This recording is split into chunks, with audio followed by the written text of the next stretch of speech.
दोस्तों, प्रभु यीशु मसीह में आप सभी को जय मसीह की। और मैं रुपेश भारद्वाज आज 28 नवंबर की सुबह मैं डेली बाइबल न्यूज़ में आप सभी का स्वागत करता हूं। और मैं आप सभी से परमेश्वर के वचनों पे चलने का आग्रह करता हूं। और आज फिर हम परमेश्वर के रहस्यमय और अद्भुत वचन के सफर में हम फिर से चलेंगे मेरे दोस्तों।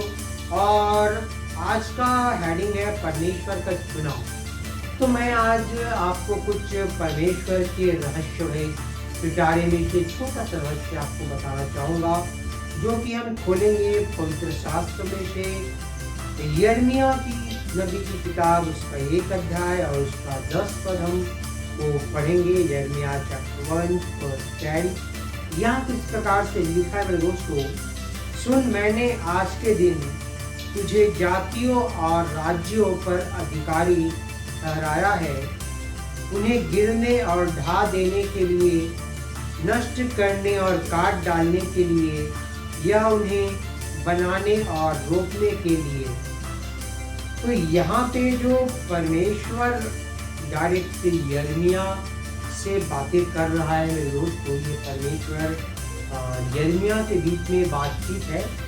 और यहाँ पे जो है कि परमेश्वर, यहाँ मैंने यही बोला कि परमेश्वर का चुनाव हेडिंग है आज का। तो परमेश्वर अगर किसी चीज को बनाता है तो यूं ही वो किसी चीज को नहीं बना देता, वो उसके पीछे कोई मकसद है। सूरज को बनाया, पृथ्वी को बनाया, इसको गोल घुमाया, हर चीज के पीछे तारा को बनाया, चांद को बनाया। चांद, सूरज, पृथ्वी सब आपस में कनेक्टेड है। इसमें से कोई एक भी चीज अलग और बिना प्लान किए बनता तो वो सब इधर भीतर हो जाता। तो मेरे दोस्तों, हर चीज का एक मकसद होता है। यहाँ तक कि हम और आप मनुष्यों को जो बनाया परमेश्वर, उसके पीछे भी मकसद है। अगर आपको जानना है कि आप क्यों बनाए हैं, आप इस पृथ्वी में क्यों हैं और आपका मकसद क्या है परमेश्वर का आपको बनाने के पीछे, तो मेरा एक चैनल और है यूट्यूब में, सेफर्ड मिनिस्ट्री के नाम से या सेफर्ड बाइबल क्लास के नाम से। उसमें आप जाएं और जाकर जरूर देखें और उन सारी बातों को और अनोखी बातों को उस चैनल पे भी आपको सीखने का मौका मिलेगा। बहुत सारी बातें हैं और मैं आगे भी उसमें बहुत सारी बातों को लाता रहता हूँ। तो मैं सिंपल से उदाहरण देता हूँ। जब हम बाजार जाते हैं, मार्केट जाते हैं, तो मार्केट से हम इसको भी उठा लें, इसको भी उठा लें, इसको भी उठा लें, ऐसे करके तो नहीं लाते। किसी भी चीज़ को खरीदने से पहले हमारे माइंड में प्लान बन जाता है, एक मकसद बन जाता है, इसको मैं लूँगा, इसका इस्तेमाल ये करूँगा, घर में इसका इस्तेमाल ये करूँगा या इसका इस्तेमाल ऐसे करूँगा। सामान को देख के हमारे माइंड में एक मकसद तैयार हो जाता है, तब जाके हम उसको लेते हैं।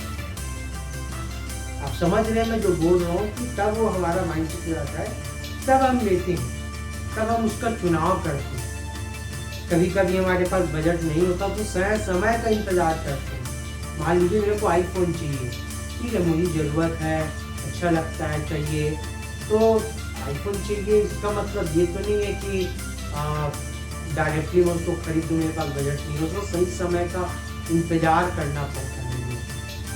कभी कभी परमेश्वर किसी बात में चुनाव करने में थोड़ा धीरज देखता है, हमारे जीवन में कितना धीरज। मान लो एक 7 साल से कैंसर का पेशेंट है, उसकी केमोथेरेपी चल रही है, और उसके बाद वो, मैं ये अन्य जाति के बारे में नहीं बोल रहा, एक मसीही है, मान लो 7 साल से उसको कैंसर है, कीमोथेरेपी चल रही है, रोज प्रार्थना दुआ जहाँ जहाँ तक जानता था सब जगह प्रार्थना रिक्वेस्ट भेज चुका है वो, उसके बावजूद भी उसको चंगाई नहीं मिल रही है। उस समय बाद उसके मन में आता है कि अगर मरना ही है तो कुछ अपनी इच्छा पूरे करके मरूं।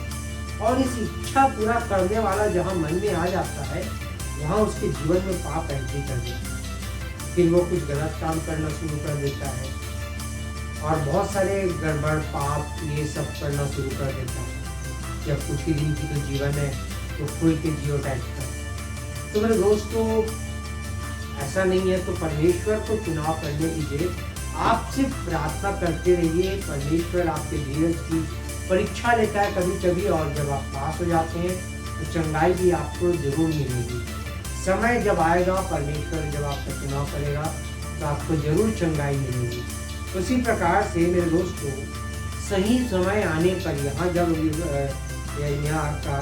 यिर्मयाह का जब सही समय आया तब परमेश्वर ने उसको चुना, उसका चुनाव किया और उसको भविष्यवक्ता बनाया कि ये जो वचन में हमने पढ़ा कि राज्यों पर अधिकारित कराया और उन्हें गिरा और ढा देने, नष्ट करने और काट डालने या उन्हें बनाने या रोकने के लिए सामर्थ दे डाली।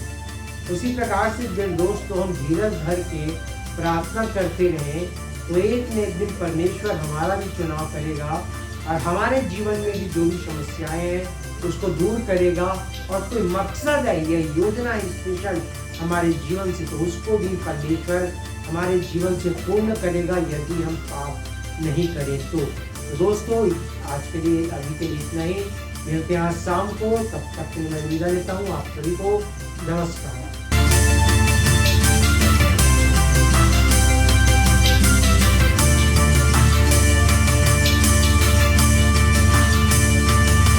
इसी तरह और भी हमारे भारत देश के लिए बड़े बड़े प्रोजेक्ट हैं, जिसके लिए यदि परमेश्वर पिता आपके मन को उभारता है तो आप अपनी आर्थिक सहायता राशि दे सकते हैं। आप डायरेक्ट हमारे बैंक अकाउंट में डाल सकते हैं और UPI के जरिए भी आप अपनी मदद राशि डाल सकते हैं।